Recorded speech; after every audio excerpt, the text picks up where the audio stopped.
Os que voltaram para contar. Admir Serrano. O que há de mais surpreendente para nós, depois da morte física, é o reencontro da vida. André Luiz. Este livro é dedicado a todos os meus parceiros evolutivos. A cada pessoa que veio e se foi de minha vida, pois cada uma deu-me a oportunidade de aprender e crescer. Aprender e crescer são as razões pelas quais vivemos. Introdução. Os que voltaram para contar é um convite à reflexão sobre a grandeza que somos, seres imortais e eternos numa breve jornada de aprendizado nesta grande escola que é a Terra. Contudo, esta jornada não é nossa primeira, nem será a última. Ainda temos um longo caminho a percorrer até conquistar, por nossos próprios méritos, o direito de gravitar até mundos mais felizes. Nossa felicidade é prioridade número 1 na agenda de Deus, mas sua sabedoria está na liberdade que Ele deixa a cada um de escolher, porque cada um terá o mérito de suas obras. Nós somos os arquitetos de nosso próprio destino, materializando a cada momento pelas escolhas que fazemos. Mas quase sempre as escolhas que fazemos não são das mais sábias, e suas consequências, pela força da lei que rege a vida e da justiça divina, não são das mais agradáveis. Em nosso atual estágio de desenvolvimento intelectual, moral e espiritual, ainda dedicamos muito tempo de nossa existência a ações que deveríamos evitar, que nos são prejudiciais ignorando as que deveríamos fazer, que nos seriam benéficas. Parte de nosso aprendizado é justamente descobrir, muito frequentemente pela dor, a maneira correta de agir, saber diferenciar, por sua qualidade, as ações que, se levadas a cabo, nos trariam infelicidade e, assim, evitá-las. Sendo os arquitetos de nosso próprio destino, depende de nós mesmos amenizar nossos males e ser tão feliz quanto se pode ser sobre a terra. Muitos de nossos equívocos têm origem em nosso afã de aproveitar ao máximo a vida material, por crer que assim que esta acabar deixaremos de existir. Daí os exageros, os gozos efêmeros, o desrespeito à ética, às leis sociais, à dignidade humana, sementes de frutos espinhosos que obrigatoriamente teremos que colher, seja nesta seja em outras existências.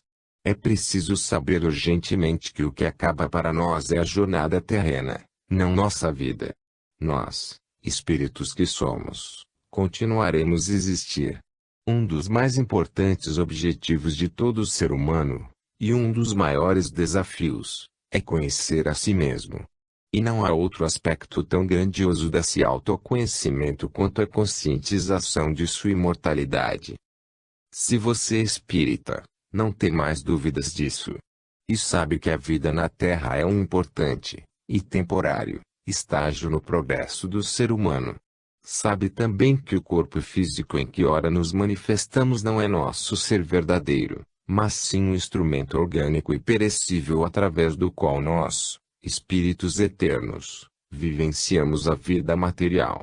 Sabe também que nossa conduta dita a natureza de nossa vida, de todas as nossas existências.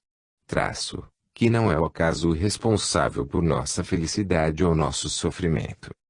Sobre uma das principais características da doutrina espírita, Allan Kardec, seu codificador, resumiu em poucas palavras. Pelo Espiritismo o homem sabe de onde vem, para onde vai, por que está na Terra, por que sofre temporariamente, e vê, por toda parte, a justiça de Deus. Sabe que a alma progride, sem cessar, através de uma série de existências, até que haja alcançado o grau de perfeição que pode aproximá-la de Deus. Fica mais leve viver quando se tem isso claro na consciência, dá-nos mais autonomia na condução de nossa vida, mais compreensão da importância que cada um tem na obra da criação. Por outro lado, nos obriga a arcar com a responsabilidade de nossos atos e nos impede de procurar culpados pela nossa infelicidade, causada por nossos próprios equívocos. Em Os que voltaram para contar descrevo não apenas casos verídicos de comprovação da imortalidade, mas também o aprendizado daqueles que por alguns instantes vivenciaram sua vida futura e voltaram para contar. E os que a vivenciaram, independentemente de serem religiosos ou não, crentes ou céticos, trazem sempre as mesmas informações. A vida continua após a morte física. Nossa existência tem um propósito, sendo um dos principais o crescimento espiritual, moral e intelectual.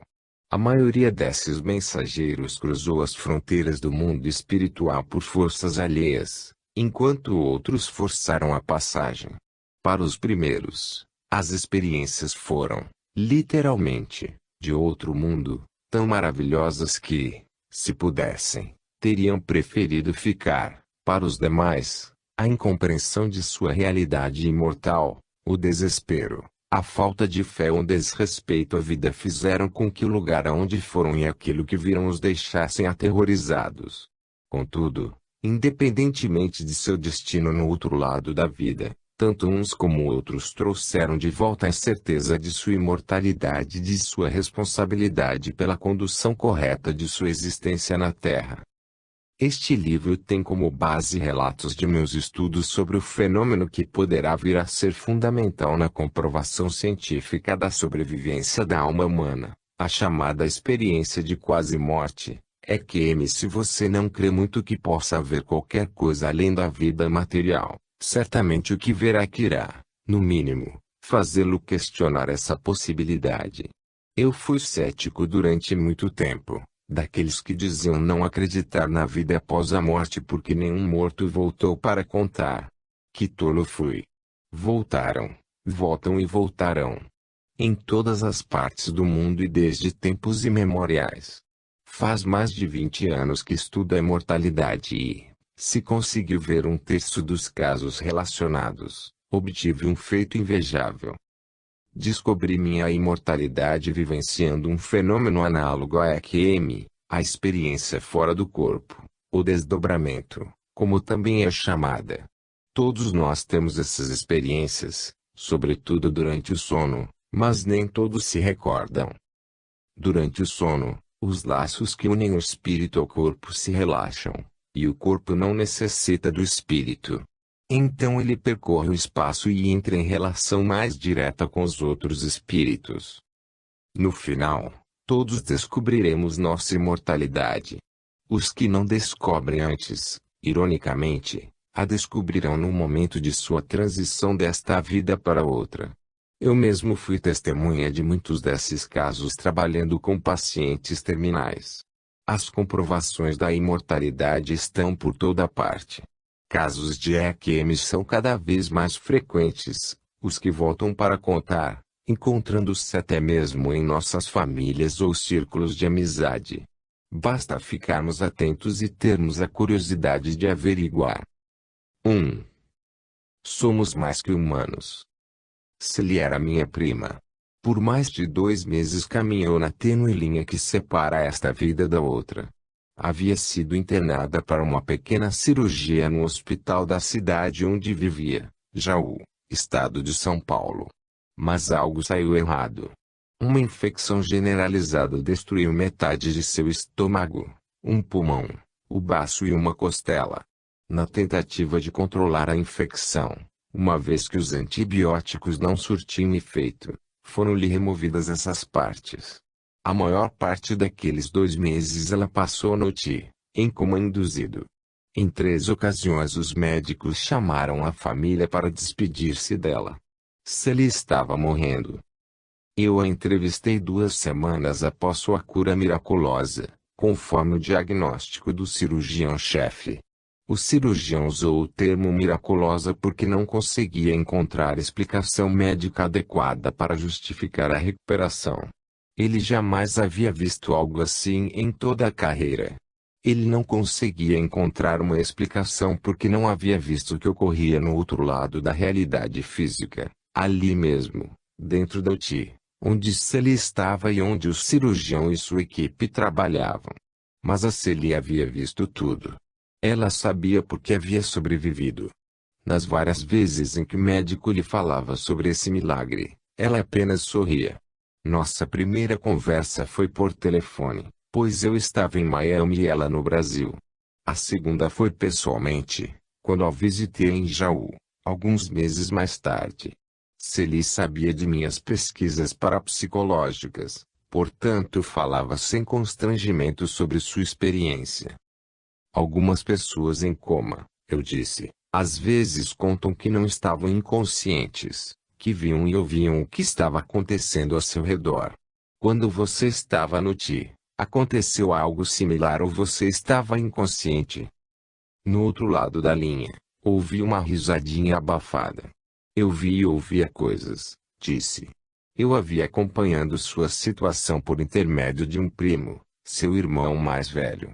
Eu sabia que ela estava fortemente sedada durante sua permanência no TI. Mas você estava inconsciente, provoquei. Como poderia ver ou ouvir qualquer coisa? Outra risadinha. Tendo tido experiências similares e estudado o fenômeno havia muitos anos, não me surpreendi com o que ela disse. Eu estava do lado de fora. Eu sabia perfeitamente do que ela falava, mas fingi não entender. Como assim, fora? Você estava inconsciente.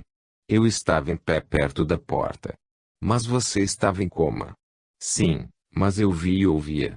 Deitada no leito, você via e ouvia? Não, quando estava em pé. Celie falava pausadamente. A dor severa que a acompanhava a impedia de falar mais naturalmente.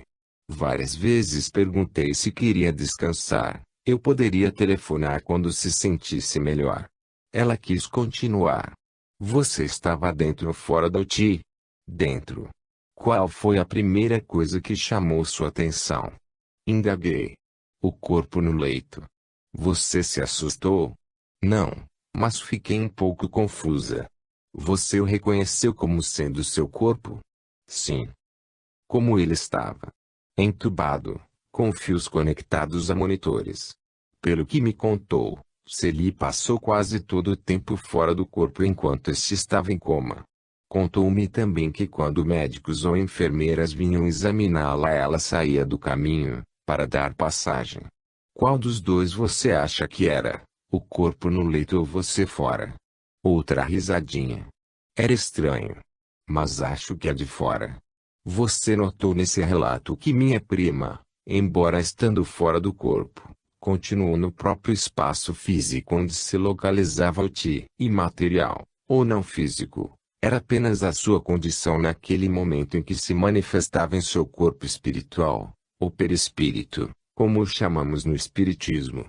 É importante ter isso em mente porque a tal localização do mundo espiritual, para onde se vai depois da morte, causa muita confusão.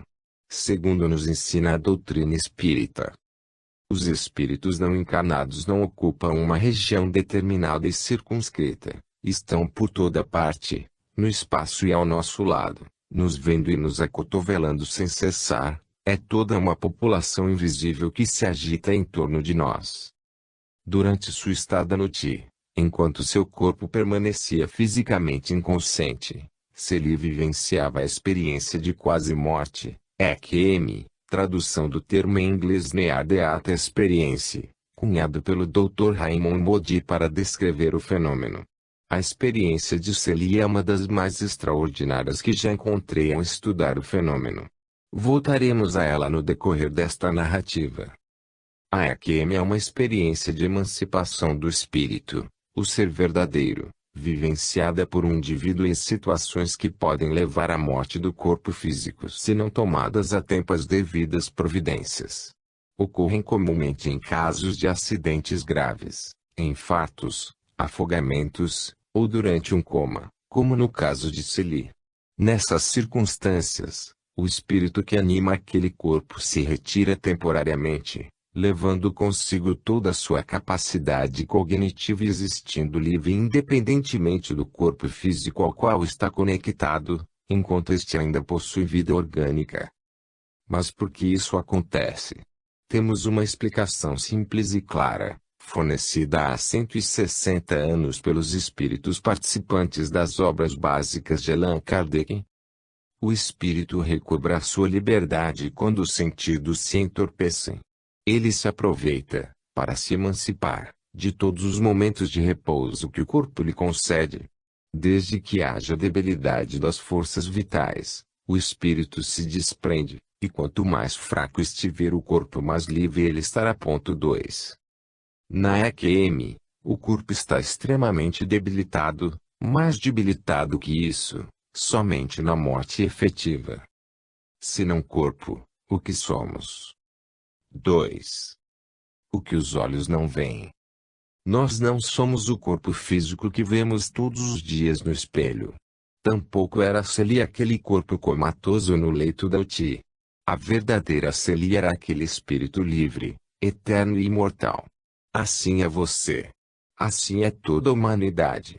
Somos apenas inquilinos do corpo material, ocupando até que nosso trabalho na vida física termine. Quando terminar, o corpo morre e nós o deixamos. Vivinhos da Silva, conscientes, pensando e raciocinando, dando início a uma nova modalidade de existência, não física, mais real do que a que acabamos de deixar. E, quando isso acontecer, não se assuste, curta, você é um espírito, livre e leve, em mais uma etapa de sua jornada a caminho da luz, nosso destino final. O homem é composto do corpo e do espírito. O espírito é o ser principal, o ser da razão, o ser inteligente. O corpo é o envoltório material que reveste, temporariamente, o espírito para o cumprimento da sua missão na Terra e execução do trabalho necessário ao seu adiantamento. O corpo, usado, se destrói, e o espírito sobrevive à sua destruição.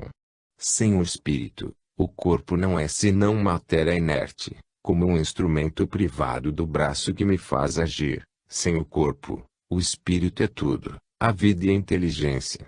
Deixando o corpo, ele reentra no mundo espiritual de onde saiu para se encarnar. 1. As experiências de quase morte corroboram a afirmação acima, como veremos mais adiante.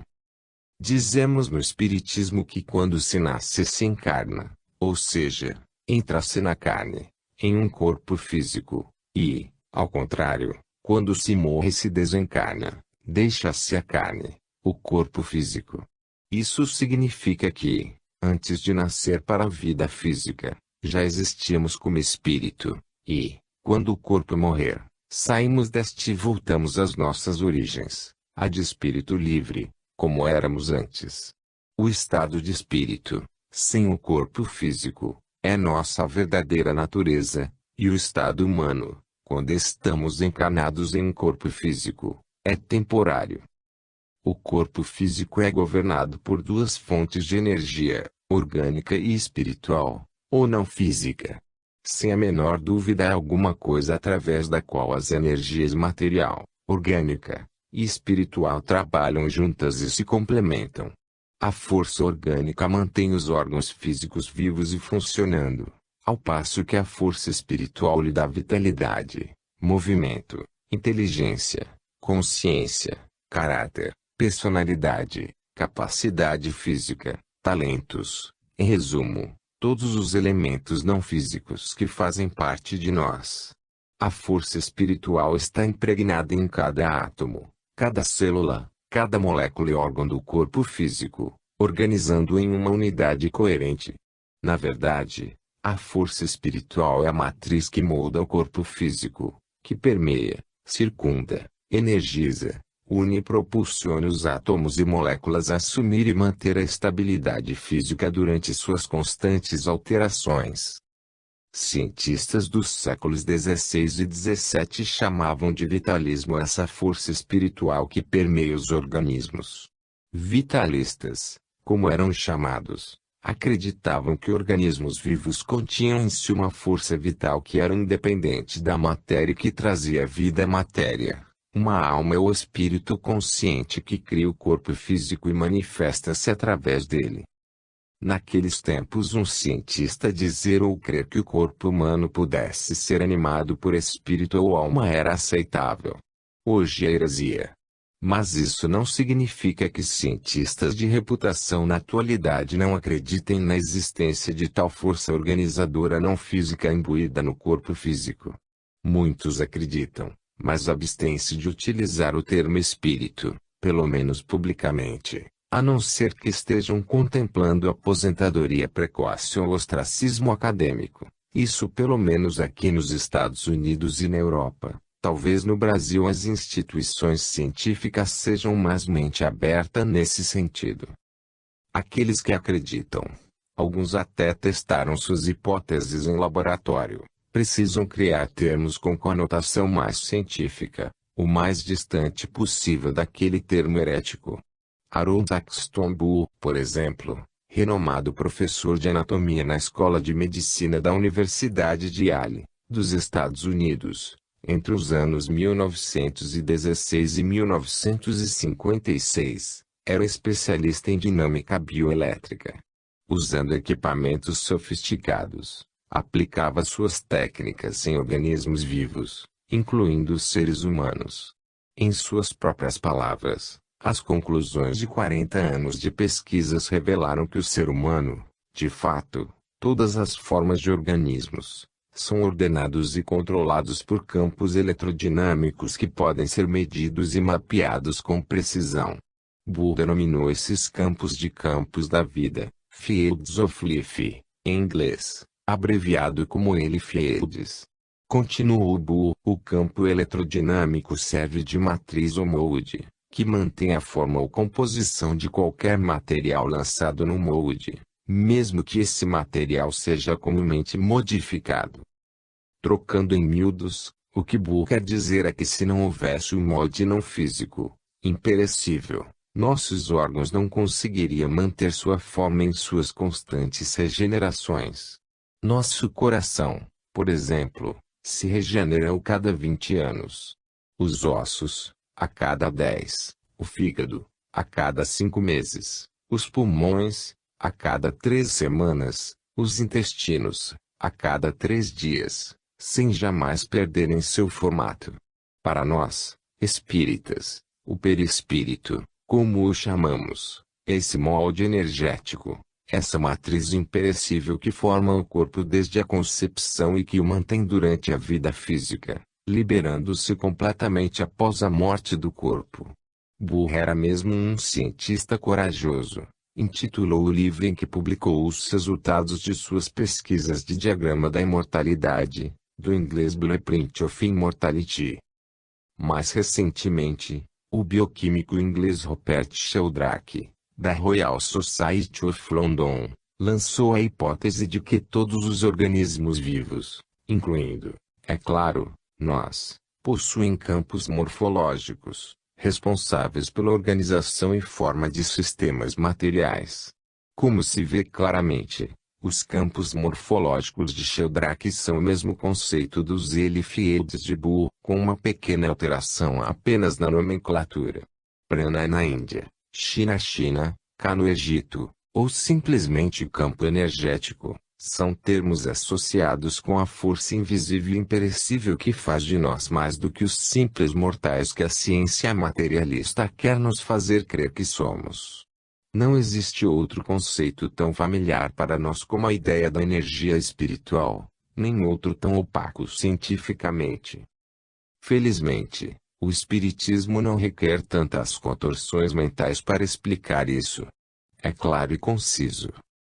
Quando o espírito deve se encarnar num corpo humano em via de formação, um laço fluídico, que não é outra coisa senão uma expansão de seu perispírito, liga ao germe para o qual se acha atraído por uma força irresistível desde o momento da concepção. À medida que o germe se desenvolve, o laço se aperta, sob a influência do princípio vital material do germe, o perispírito, que possui certas propriedades da matéria, se une, molécula a molécula, com o corpo que se forma, de onde se pode dizer que o espírito, por intermédio de seu perispírito, lança, de alguma sorte, raiz nesse germe, como uma planta na terra. Quando o germe está inteiramente desenvolvido, a união é completa, e, então, ele nasce para a vida exterior. Mas qualquer que seja o nome dado a essa energia que anima o corpo físico, ela tem também outro poder em particular. Ela consegue, por meio de algum mecanismo ainda desconhecido, formar um corpo espiritual capaz de funcionar independentemente do corpo físico e sobreviver à morte deste. Corpo astral, etéreo, ou corpo energético são alguns termos populares que descrevem esse aspecto sutil que faz parte de nossa natureza. Além do mais, ao se formar e ao se retirar do corpo físico, essa energia transfere para si todas as nossas capacidades cognitivas e sensoriais, que se tornam ainda mais aprimoradas uma vez que deixam de estar confinadas às limitações dos órgãos grosseiros que compõem o corpo físico. Foi nesse corpo sutil e espiritual, seu ser verdadeiro e imortal, que minha prima Sally manifestou-se enquanto seu corpo físico jazia comatoso no leito da UTI. E a existência desse corpo espiritual e sua capacidade de deixar seu envoltório físico, trazendo consigo a capacidade cognitiva e sensorial do indivíduo, que permite às pessoas na iminência da morte passar por uma EQM ou, quando da morte efetiva, a continuidade da vida nesse corpo imortal, o que ocorrerá com cada um de nós quando encerrarmos nosso trabalho na Terra. 3. O que é a experiência de quase-morte, EQM? A EQM é um prelúdio do que ocorre com o ser humano quando o corpo físico morre. As pessoas que passam por essa experiência compartilham são divinos mensageiros que por alguns minutos ou horas vivenciaram a imortalidade do espírito e retornam para dizer à humanidade que a vida na Terra é apenas uma passagem temporária em nossa jornada infinita de purificação e evolução.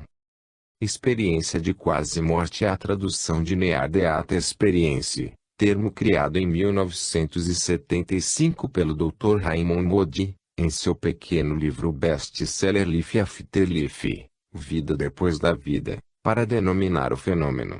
Em muitos dos casos, centenas diariamente no mundo todo, os pacientes são até mesmo declarados mortos pelos médicos. Ou melhor, os corpos são declarados mortos, não os pacientes. Muitos deles, fora do corpo físico, acompanham de uma posição privilegiada, completamente conscientes, a comoção em torno do corpo inerte. Às vezes até mesmo protestam contra o diagnóstico, e tentam chamar a atenção da equipe médica, mas não conseguem ser ouvidos ou vistos. Não conseguem ser ouvidos ou vistos em razão da natureza sutil do corpo espiritual no momento em que se manifestam.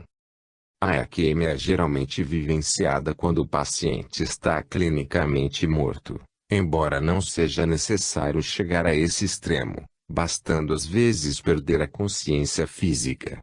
A morte clínica ocorre quando o coração para de bater, em condições tais como infarto ou outra ocorrência que causa parada cardíaca. Quando o coração para de bater, a circulação sanguínea e a respiração cessam. Você deve ter visto em sua aula de biologia que a circulação sanguínea é o que mantém o corpo vivo. E para o sangue circular é preciso que o coração funcione. O sangue leva oxigênio e nutrientes para as células do nosso corpo. O sangue também remove impurezas e gás carbônico do metabolismo celular, para manter o corpo limpo e saudável. Para manter vivo o corpo, a circulação do sangue precisa ser constante. Por quê? Se de repente o fluxo sanguíneo cessar, você não teria mais que alguns segundos de consciência antes de desmaiar, depois apenas alguns minutos de vida. A razão pela qual você teria apenas alguns minutos de vida se a circulação cessasse é que o cérebro não receberia a quantidade suficiente de oxigênio de que necessita para funcionar normalmente. O cérebro, é o órgão do corpo que mais consome oxigênio. Embora o cérebro represente aproximadamente apenas 2% do peso do corpo, ele utiliza cerca de 20% do oxigênio consumido pelo corpo. Por esse motivo, o cérebro é bastante sensível à hipóxia, asfixia. De 4 a 6 minutos sem receber oxigênio, grande número de células cerebrais, neurônios, começa a morrer. O prolongamento da hipóxia causa morte. Na morte clínica, quando cessam a respiração e o batimento cardíaco, o indivíduo se encontra, do ponto de vista físico, Se não legalmente morto, pelo menos completamente inconsciente. Inconsciência essa causada pela insuficiência de oxigênio no cérebro, resultando na cessação da atividade cerebral. Se o indivíduo estiver conectado a um eletrocardiógrafo ou eletroencefalógrafo, esses aparelhos, em vez de registrar ondas normais do batimento cardíaco ou de atividade cerebral, mostrariam uma linha reta horizontal, ou flatline. A linha reta indica que as atividades vitais do coração ou do cérebro foram interrompidas. Nessa condição, se o indivíduo não for socorrido a tempo e as funções cardíacas e cerebrais não voltarem ao funcionamento normal, o indivíduo faleceria. Até pouco antes de meados do século XX, a morte era quase certa às vítimas de paradas cardíacas. A partir dessa época foram desenvolvidos procedimentos emergenciais, como ressuscitação cardiorrespiratória, respiração boca a boca, desfibrilação, injeção de adrenalina e massagem direta no coração. Como você verá no capítulo seguinte, foi injeção de adrenalina diretamente no coração que reavivou George Ritchie. Essas técnicas e procedimentos podem restabelecer o funcionamento normal do coração, reativando o fluxo sanguíneo e restaurando a atividade cerebral, permitindo assim que muitos pacientes permaneçam na vida física. Até onde a medicina conhece sobre o ser humano, um indivíduo cujo cérebro não apresenta atividade não pode ter qualquer sensação, é incapaz de se movimentar, de ouvir e obviamente de pensar, raciocinar ou discernir qualquer coisa. Ninguém, nessa condição, conforme o paradigma científico convencional, poderia apresentar qualquer sinal de consciência.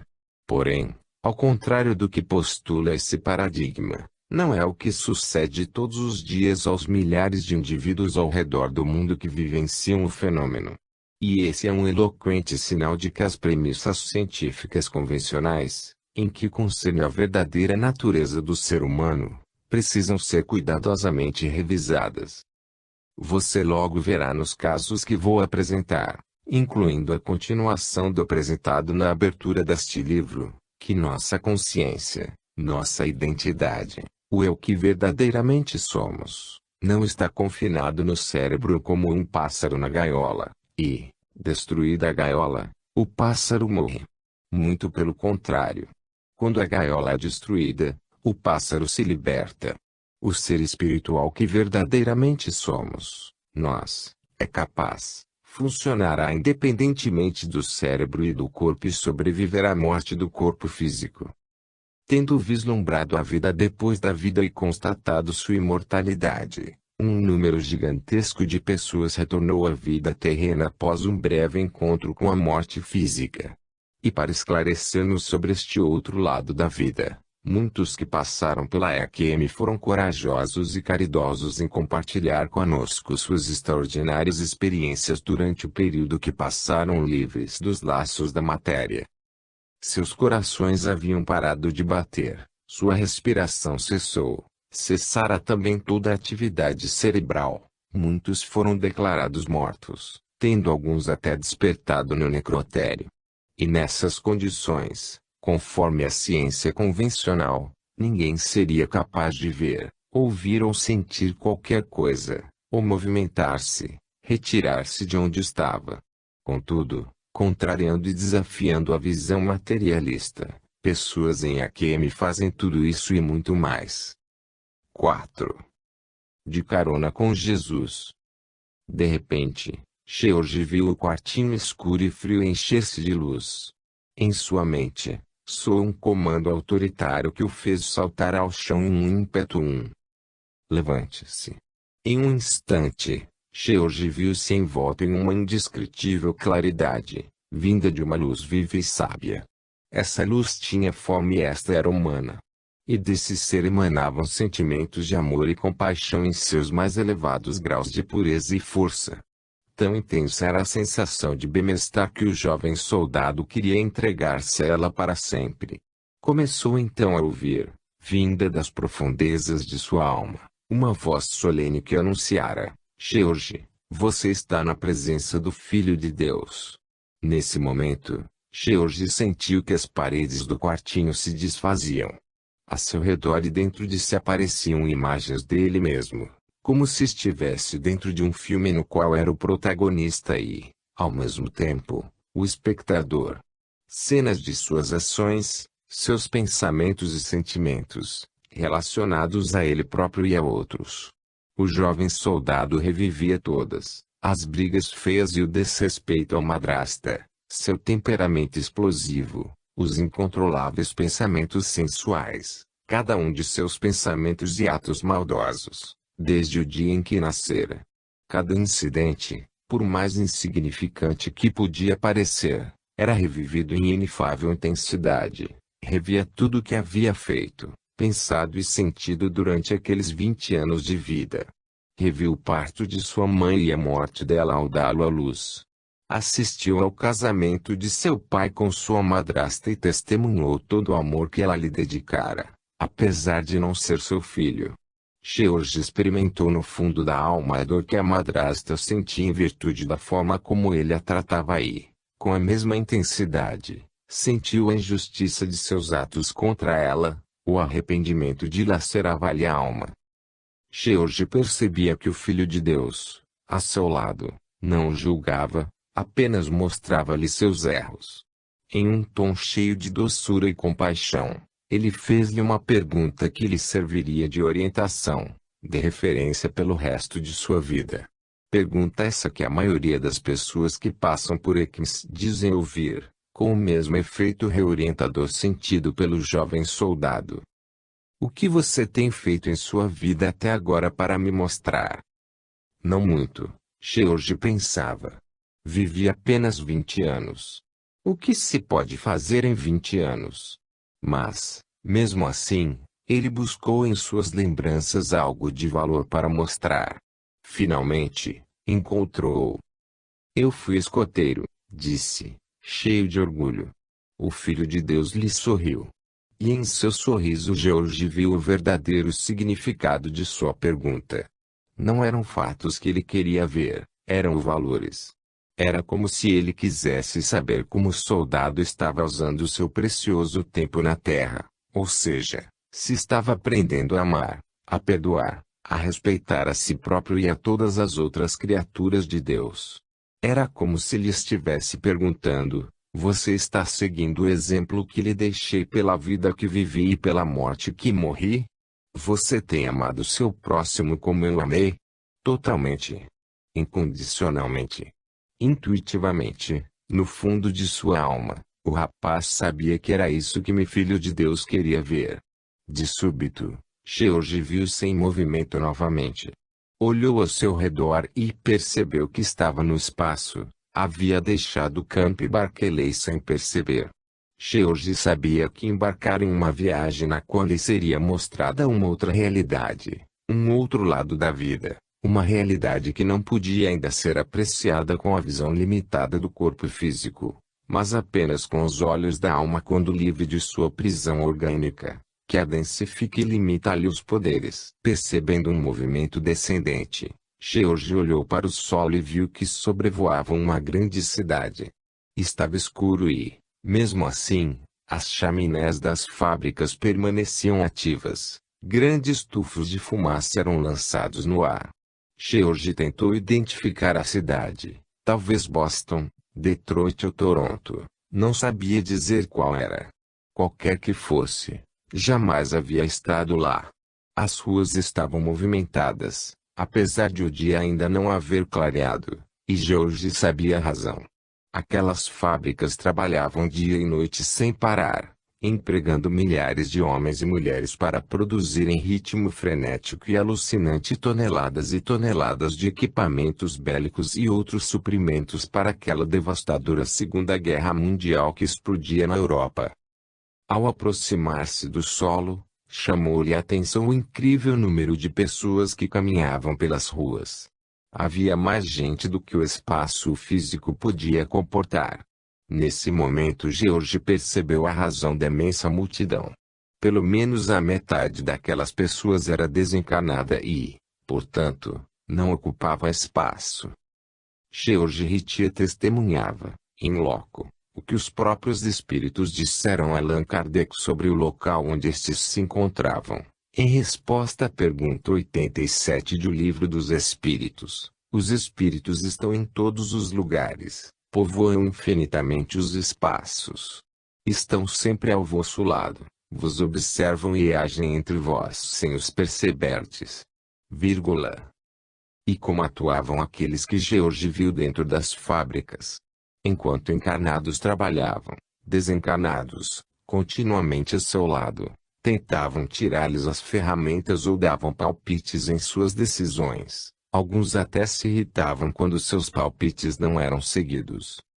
Na cantina da fábrica, George testemunhou uma cena inusitada. Viu uma funcionária tirar o maço de cigarros. A seu lado, uma desencarnada implorava-lhe que lhe desse um.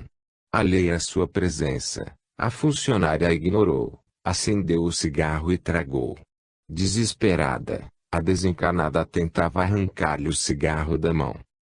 George lembrou-se de seu próprio estado pouco tempo antes, quando tentava agarrar o ombro do homem em frente ao café, assim como do momento em que se encostara no poste, e de quando tentara arrancar o lençol que cobria seu corpo jazendo inerte no quartinho da enfermaria. Naquela cidade, desencarnados passavam pela mesma desesperadora situação que ele experimentara. Sem ainda haverem se dado conta de que haviam passado pela transição da morte, tentavam conduzir sua vida como se ainda habitassem um corpo físico. Chamou-lhe a atenção uma desencarnada de meia-idade, correndo atrás de um homem. Falava-lhe em tom enfático que ele não estava dormindo o suficiente, que precisava descansar mais, que sua esposa exigia muito dele, que não deveria ter se casado com ela, aquela egoísta. Até mesmo o admoestara por não estar usando o cachecol naquele frio. George sabia que se tratava da mãe do rapaz. E pela aparência do filho, também de meia idade, deveria fazer muito tempo que ela o seguia, intrometendo-se em sua vida como se ainda estivesse viva. A voz do Filho de Deus soou em sua mente e George compreendeu em parte o significado daquela máxima: não acumuleis para vós outros tesouros sobre a terra. Se o tesouro estiver na terra, lá o coração ficará. Sobrevoaram outras cidades, e em todas elas George via duas populações ocupando o mesmo espaço, encarnados e desencarnados e, destes, muitos ainda seguiam a costumeira rotina de quando viviam na terra, sem saber que havia morrido. George fora levado a uma casa e lá testemunhou uma cena dolorosa. Um rapaz desencarnado andava permanentemente atrás do pai, pedindo-lhe perdão.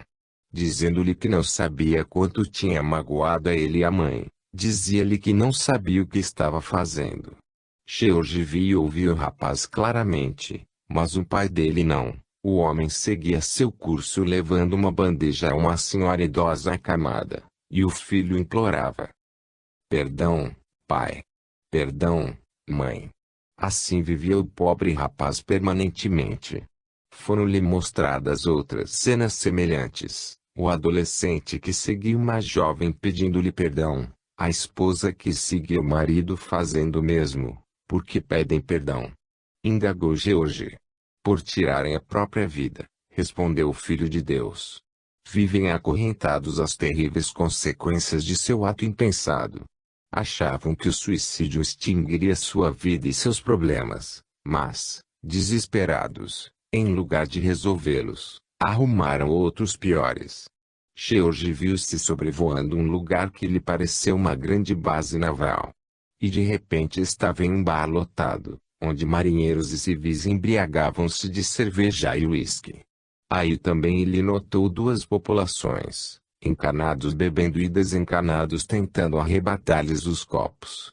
Cenas insólitas de desencarnados discutindo violentamente entre si pela posse dos mesmos copos de uísque e garrafas de cerveja que nenhum deles conseguia arrebatar.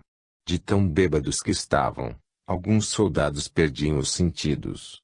E, quando desmaiavam, George observava uma estranha e triste simbiose. Os desencarnados mergulhavam sobre os soldados bêbados, envolvendo-os fluidicamente para sorver o sabor do álcool que emanava de seus poros e de seu hálito. Estava em movimento novamente e, à sua volta, havia apenas escuridão. George percebeu que sobrevoavam um lugar deserto e feio. E logo avistou gente lá embaixo. Sabia que nesse lugar havia apenas desencarnados. Quando seu raio de visão se expandiu, ficou horrorizado com o que via. Achou que estivesse em algum imenso campo de batalha. Era uma multidão de seres maltrapilhos que se golpeavam, se mordiam, se estupravam, gritavam, gemiam, urravam. Mestre, onde estamos? Para aquelas criaturas, aquilo era o inferno. Mas o inferno autoimposto, que poderiam deixar assim que procurassem a luz. E havia luz, aí mesmo, junto a eles. Uma imensidão de pontos luminosos pairava na extensão daquela terrível escuridão. George viu que se tratava da presença de espíritos superiores que tentavam fazer contato com aqueles seres trevosos. Mas tão densas eram as trevas em suas consciências, tão obstinados no mal estavam esses seres irados e miseráveis, que os benfeitores espirituais não conseguiam penetrá-las. George compreendeu porque o Filho de Deus lhe mostrava aquele lado macabro da vida após a morte. Dependendo do curso que o jovem soldado tomasse em sua vida terrena, um desses poderia ser seu destino após deixá-la por ocasião da morte física. Mas haveria outras opções mais alegres. George sentiu-se voar em uma velocidade estonteante, e logo teve a impressão de haver entrado em uma outra dimensão. Tão logo a velocidade diminuiu, avistou uma imensa cidade iluminada. Aproximaram-se de uma região repleta de imensos edifícios, um lugar permeado de uma atmosfera de harmonia e paz. Nesses edifícios funcionavam colégios, universidades, laboratórios, bibliotecas com uma infinita quantidade de livros que contavam a história do universo. Pessoas vestidas em túnicas brancas caminhavam absortas, outras trabalhavam com diligência em seus afazeres. Eram estudiosos, cientistas e mestres que haviam avançado em suas jornadas evolutivas e agora contribuíam para o avanço da humanidade, tanto encarnada como desencarnada. Nos arredores, havia jardins e parques de beleza inefável. George ganhou altitude e do alto viu que se tratava de uma imensa e gloriosa cidade espiritual. Um lugar habitado por seres que progrediram tanto intelectual como moral e espiritualmente. Era como se o Filho de Deus lhe perguntasse: George, em qual dos lugares que lhe mostrei você seria mais feliz? E o jovem soldado já havia tomado sua decisão. Não faria nada que fosse contrário às leis de Deus e aos ensinamentos de Cristo. Em um ímpeto, uma velocidade alucinante arrebatou-o daquela cidade iluminada. Quando o movimento cessou, demorou para reconhecer o local onde estava. Pareceu-lhe vagamente familiar, como um lugar onde havia estado em um passado distante. George ainda sentia a presença do Filho de Deus a seu lado quando avistou aquele corpo inerte sobre a cama. Intuitivamente sentia que tinha de retornar àquele corpo, mas muito se entristecia com a ideia de separar-se do ser de luz em cujo amor e compaixão havia se deliciado por, pelo que lhe pareceu, uma eternidade. O jovem soldado sentiu como se sua consciência fosse se obscurecendo. A imagem daquela cidade iluminada que ainda brilhava em sua mente foi se ofuscando. A leveza que havia sentido, desde o momento em que se viu fora do corpo, esvaneceu-se. Sentiu uma forte pressão no peito, a garganta parecia estar em brasa de tanto que ardia. Queria enxergar mas algo lhe tapava a visão. Os braços pesavam como chumbo quando tentou levantá-los para remover o lençol que lhe cobria a cabeça. Quando finalmente abriu os olhos, reconheceu o enfermeiro de plantão, que lhe sorria, dizendo: Ufa, Ritchie, que bom tê-lo de volta, camarada. Achávamos que você já tinha ido. Na verdade, George Ritchie fora declarado morto.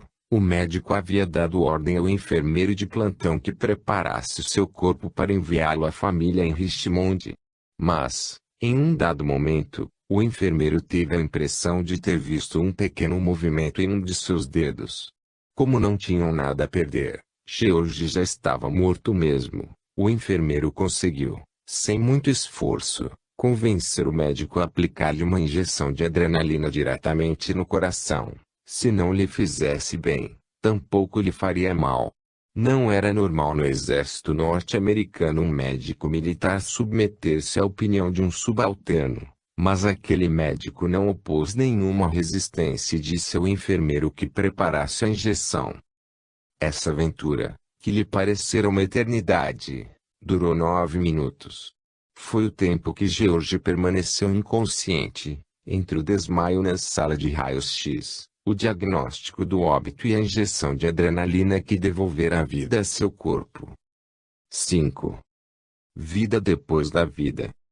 George Ritchie foi professor de Raymond Moody na Universidade da Virgínia, e foi o relato anterior, que costumava compartilhar com seus alunos, que chamou a atenção de Moody para o fenômeno e o levou a estudá-lo de forma sistemática. Nas palavras de Moody em 1975, ano de publicação de seu livro Life After Life, o mundo despertou para as experiências de quase morte. Possivelmente isso ocorre desde o início da humanidade. Realmente, a experiência de quase morte não é um fenômeno recente. Nós, em nosso perispírito, temos deixado o corpo físico desde que começamos a encarnar em mundos materiais.